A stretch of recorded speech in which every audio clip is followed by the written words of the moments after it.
Hello everyone, welcome to wisdom coaching classes. इस series के माध्यम से हम ज्योग्राफी और पॉलिटी के क्वेश्चंस को डिस्कस करेंगे। अभी हम इसकी स्टार्टिंग जीएस से करेंगे और जीएस में जो सब्जेक्ट है वो हमारा ज्योग्राफी और पॉलिटी होगा। और इसी सीरीज को हम आगे चलाएंगे। जो अभी प्रीवियस ईयर के जितने भी क्वेश्चन पेपर हैं उन्हीं के बेसिस पे हम इसको सीरीज को आगे बढ़ाएंगे। तो ये आपके आने वाले किसी भी एग्जाम के लिए मोस्ट इंपॉर्टेंट सीरीज होगी जिसको हम कंटिन्यू करेंगे। तो इसी के साथ इस सीरीज को शुरू करते हैं। इसमें पहला सवाल है, शून्य अंश अक्षांश तथा शून्य अंश देशांतर अवस्थित हैं। इसका मतलब है जो इक्वेटर रेखा है 0 डिग्री और जो देशांतर रेखा है ग्रीनविच रेखा 0 डिग्री, ये दोनों एक दूसरे को कहाँ पर काटती हैं?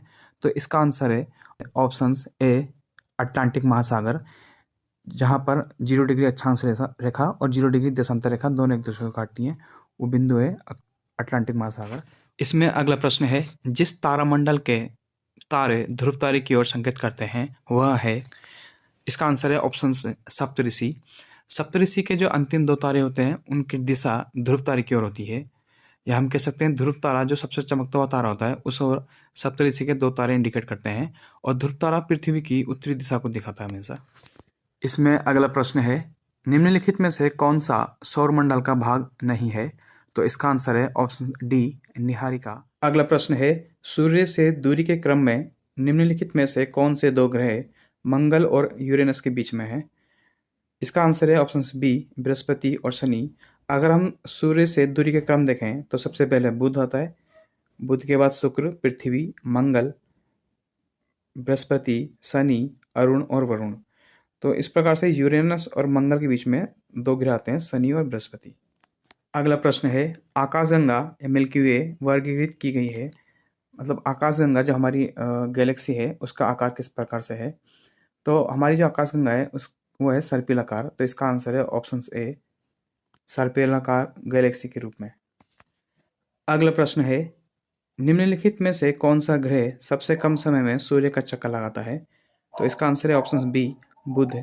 बुध सूर्य के सबसे पास होने की वजह से इसकी गति सबसे अधिक होती है और ये सूर्य का चक्कर सबसे पहले लगाता है।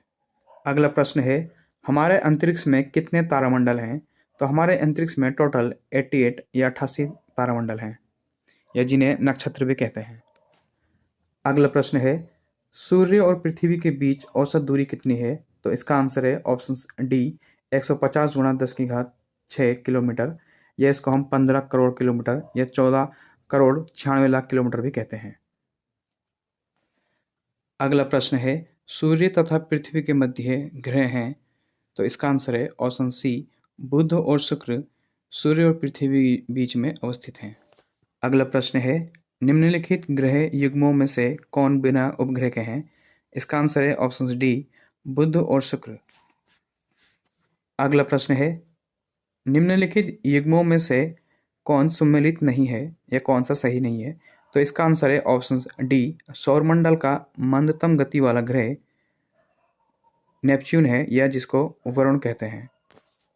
अगला प्रश्न है, सूर्य के निकटतम ग्रह कौन सा है? तो सूर्य के सबसे निकटतम ग्रह बुध ग्रह है। अगला प्रश्न है, जोखिम भरे उद्योगों में बाल श्रम का उपयोग निषिद्ध किया गया है या प्रतिबंध किया गया है, किसके द्वारा?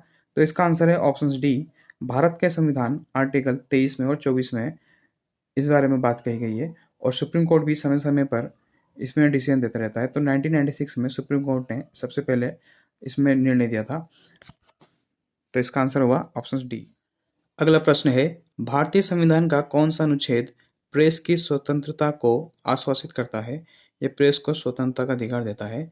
तो इसका आंसर है आर्टिकल 19, जिसमें प्रेस की स्वतंत्रता का अधिकार दिया गया है, या फिर इसमें अभिव्यक्ति की स्वतंत्रता की बात कही गई है, और अभिव्यक्ति के रूप में लिखित, मौखिक, सांकेतिक किसी भी तरीके से अपनी बातों को रखने का अधिकार दिया गया है। तो इसका आंसर है ऑप्शन बी।